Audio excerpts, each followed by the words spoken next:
आणि सगळ्यांच्या नजरा खाली लागल्या। 14 पळतोय या मैदानातला आणि 14 मध्ये सुंदर गाडी पळते। त्यांना लढत चालू आहे, लढत चालू आहे क्रमांक 14 मध्ये।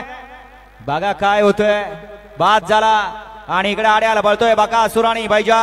पड्याल तिकडे पळते राणा आणि कैची।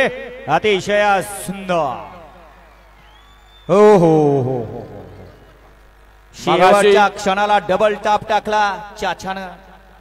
मगाशी सुंदर गाडी पळवली सोमा ड्रायव्हरनी, त्याबद्दल ओम प्रकाश मोहिते गारडी यांच्याकडून सोमा ड्रायव्हरला 500 रुपये इनाम आहे, तो मालकाकडनं घ्यायचा आहे। गाडी क्रमांक 14चा निघा, 14चा निघाला तास क्रमांक 4 वर धावलेली गाडी नासाहेब प्रसन्न मोहित शेठ धुमाळ सुसगाव वडकी।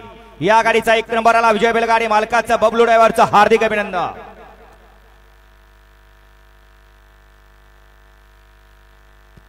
सुंदर अशी गाडी पळाली, उजवीला पळाला मोहिल शेठ धुमाळ सुसगाव, सचिन शेठ घरत ओवले आणि अर्णव शेठ साळुंके यांचा बकासूर।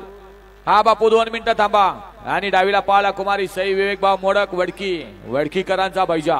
सुंदर गाडी आणि बबलू चाचानी गाडी सेमीला पात्र। गाड्या सोडून मत नाही येणार।